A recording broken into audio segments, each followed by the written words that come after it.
बिस्मिल्लाहिर्रहमानिर्रहीम। अस्सलामु अलैकुम students of ninth class, how are you students.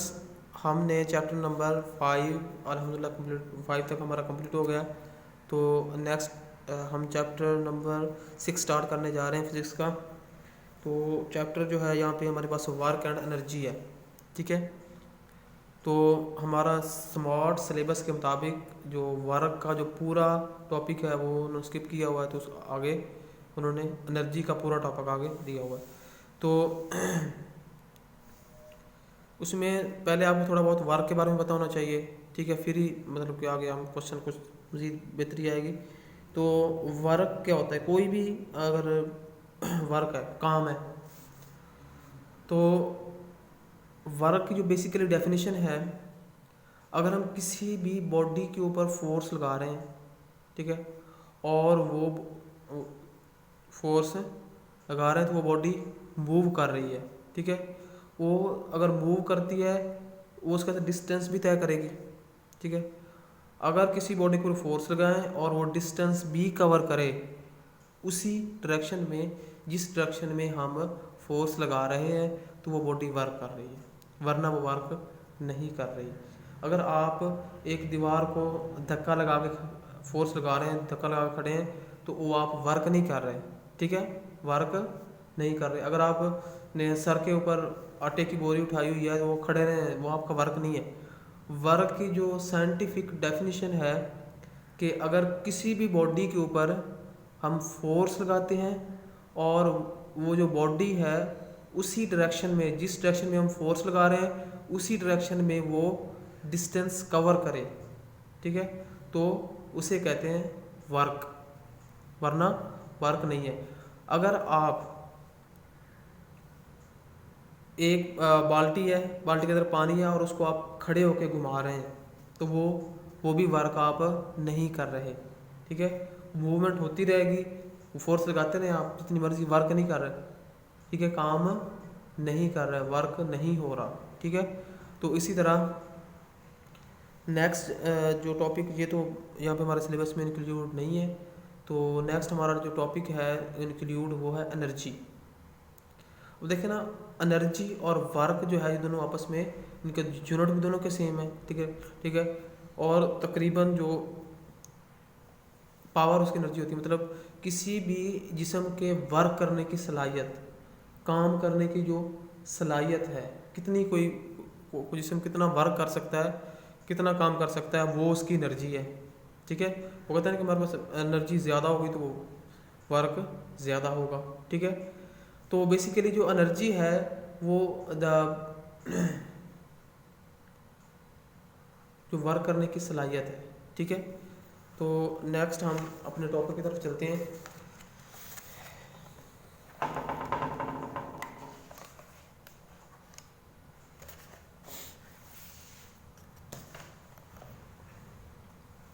Ninth class physics unit number 6 work and energy, and topic जो है energy and its types. आज हम जो एनर्जी और इसकी टाइप्स को एक्सप्लेनेशन करेंगे उसकी। The body possess energy in it's capable to do work. अगर कोई भी बॉडी जो एनर्जी पोसेस करती है, सलाहियत रखती है, it is capable to work, कितना वर्क कर सकती है, कोई भी बॉडी कितना वर्क कर सकती है, वो उसकी एनर्जी है, ठीक है। फर्स्ट ऑफ ऑल एनर्जी,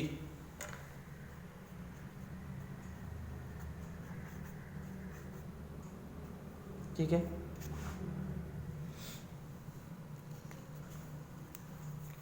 तो body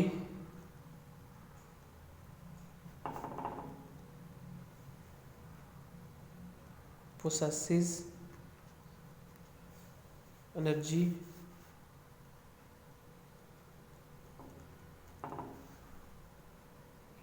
if it is capable to do work. कोई भी बॉडी, किसी भी बॉडी के या जिस्म की वर्क करने की जो सलाहियत है उसे कहते हैं एनर्जी। ठीक है, ये एनर्जी की, a body possesses energy if it is capable to work, वो कितना बॉडी काम कर सकती है, ठीक है, वो उसकी एनर्जी है। आगे जो इसकी एक इम्पोर्टेंट टाइप्स हैं, काइनेटिक एनर्जी है एंड पोटेंशियल एनर्जी है। एनर्जी की आगे और भी डिफरेंट किस्म की टाइप्स हैं। तो आज जो है, और एनर्जी का जो यूनिट होता है, एनर्जी का यूनिट ऑफ एनर्जी इज जॉल। ठीक है, इसको जे से डिनोट करते हैं। ठीक है, एनर्जी का जो यूनिट होता है वो जॉल होता है। तो नेक्स्ट इसके एक टाइप है काइनेटिक एनर्जी। ये जो एनर्जी होती है, किसी भी जिस्म की मोशन की वजह से पैदा होने वाली जो एनर्जी है ना, वो कौन सी एनर्जी होती है? Kinetic energy. काइनेटिक एनर्जी, अब देखें, अगर कोई भी बॉल को मूव करवा रहे हैं, ठीक है, और मूवमेंट वाली जो एनर्जी है, जब कोई बॉडी मूव कर रही है तो वो कौन सी एनर्जी पैदा कर रही है, किस एनर्जी की वजह से पैदा वो मूवमेंट कर रही है? वो काइनेटिक एनर्जी की वजह से। तो moving in air called wind कहलाती है। ठीक है, इसको हम विंड भी कहते हैं। We can use wind energy for doing various things. हम विंड एनर्जी को डिफरेंट किस्म के जो काम करने के लिए यूज़ करते हैं। It drives windmills, push sailing boats, अगर हम बोट्स को के लिए यूज़ करते हैं। Moving water in river, carry wooden logs through the large distances. And अगर देखें ना, ऊपर से अगर कोई नीचे चीज़ गिर रही है, पानी, अगर हम डैम से पानी ऊपर से नीचे की तरफ आ रहा है, तो वो किस कौन सी एनर्जी है? वो काइनेटिक एनर्जी है। The energy possessed by body due to its motion is called kinetic energy. तो नेक्स्ट जो हमारा टॉपिक एक्सप्लेन करने जा रहे हैं वो है kinetic energy. Kinetic energy,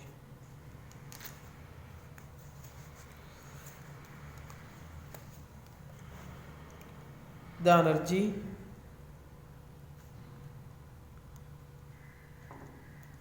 possessed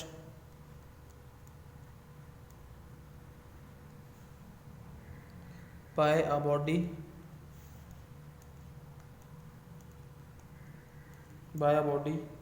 due to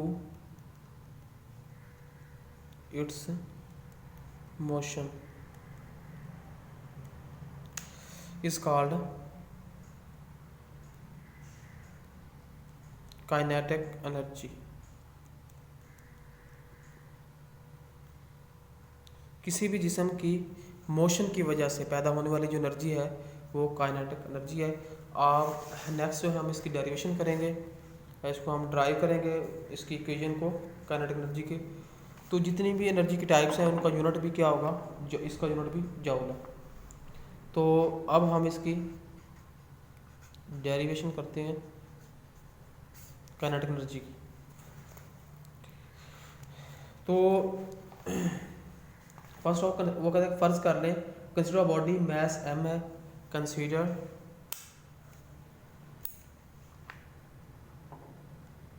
consider a body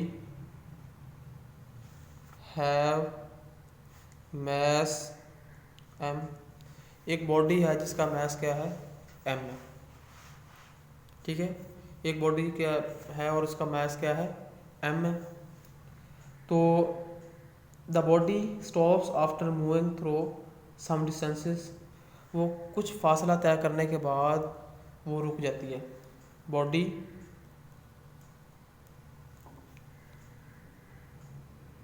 stops after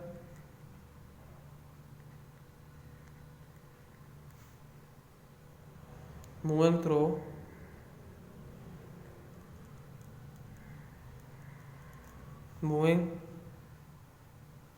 through some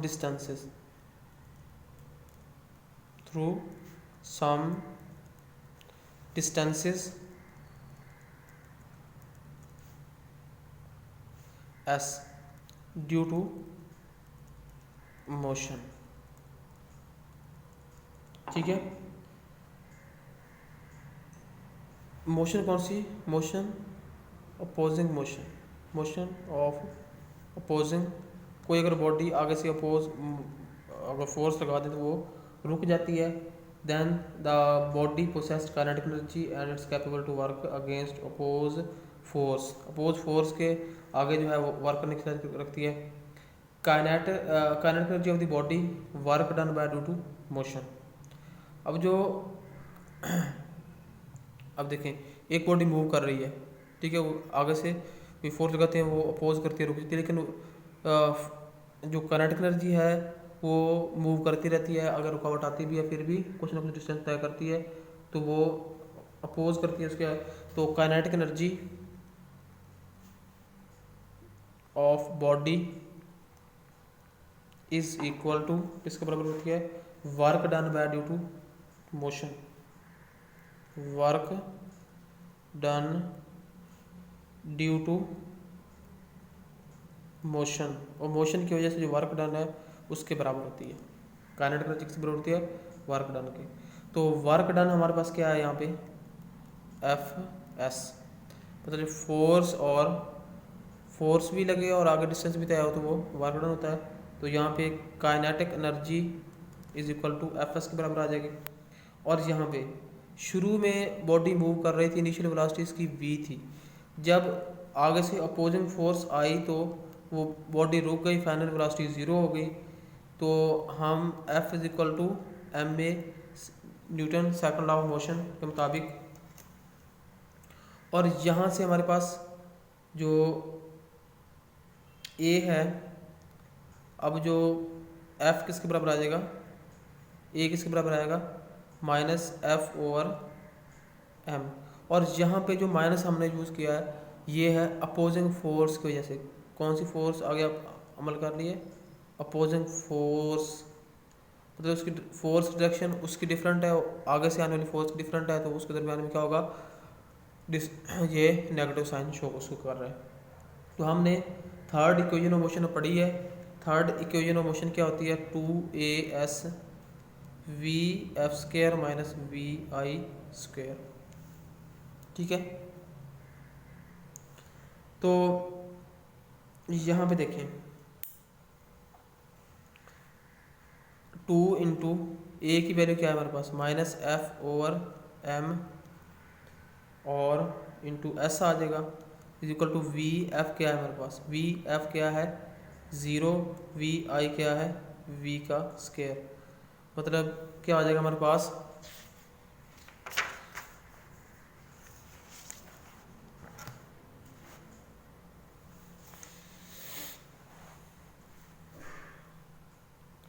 to into minus F over M S is equal to minus V का स्क्वायर। अब माइनस माइनस से cancel, तो क्या आ जाएगा हमारे पास,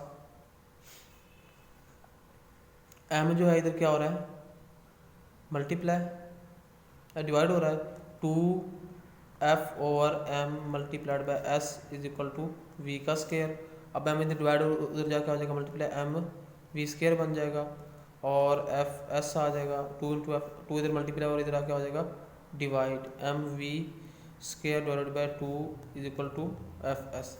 अब देखें जो फर्स्ट इक्वेशन ऑफ मोशन हमने किया है, जो काइनेटिक एनर्जी किसके बराबर है, एफ एस जो है वर्क डन के बराबर है। From equation 1,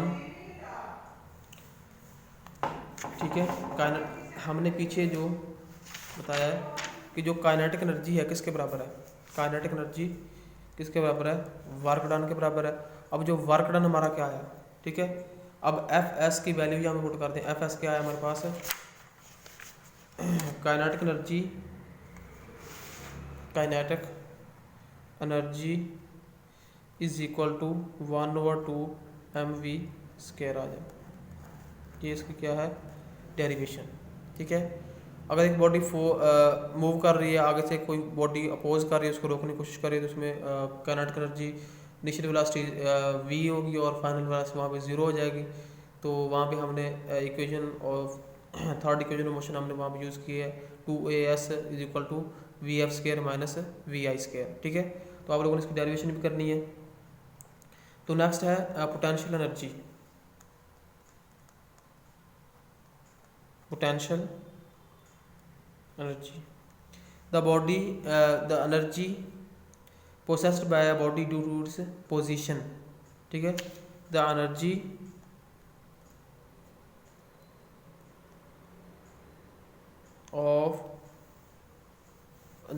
by possessed due to its position, उसकी पोजीशन की वजह से पैदा होने वाली जो एनर्जी है किसी बॉडी की पोजीशन की वजह से पैदा होने वाली एनर्जी की क्या कहलाती है? Potential energy. Known as the energy by possessed due to its position is called potential energy. तो पोटेंशियल एनर्जी जो किसके बराबर होती है? Potential energy is equal to F multiplied by H. तो एफ यहाँ पे हमारे पास क्या है? फोर्स डब्ल्यू है और मल्टीप्लाइड बाय एच हाइट है, ठीक है. तो क्या डब्ल्यू किसके बराबर होता है? एम जी और एच साथ आ जाएगा. और पोटेंशियल एनर्जी जो है वो किसके बराबर होती है? एम जी एच के बराबर होती है, ठीक है. अब यहाँ पे हमारे पास potential energy F multiplied by H किसी चीज़ की पोजीशन, अब जो हाइट जो है उसकी पोजीशन को ज़्यादा कर रहा है, फोर्स भी लगा रही है और उसकी पोजीशन को नोट कर रहा है. तो फोर्स यहाँ पे एफ जो है वो किसके बराबर होता है? एफ डब्ल्यू वेट के बराबर होती है, वेट की फोर्स होती है. तो एफ की जगह पे मैंने डब्ल्यू लिखते हैं, डब्ल्यू किसके बराबर होता है? एम जी के बराबर, ठीक है. तो एम जी एच क्या होगी हमारे पास? Potential energy. तो इसका भी यूनिट क्या होता है? Unit of potential energy is जॉल, ठीक है. और इसके जे से डिनोट करते हैं, ठीक है. तो आप लोगों ने ये एनर्जी करना और उसके टाइप्स, ठीक है, काइनेटिक एनर्जी की डेरिवेशन, पोटेंशियल एनर्जी की डेरिवेशन, ठीक है, ये सारी आपके सिलेबस में इंक्लूड है. तो आप लोगों ने ये करना है, ठीक है. ओके, अल्लाह हाफिज़.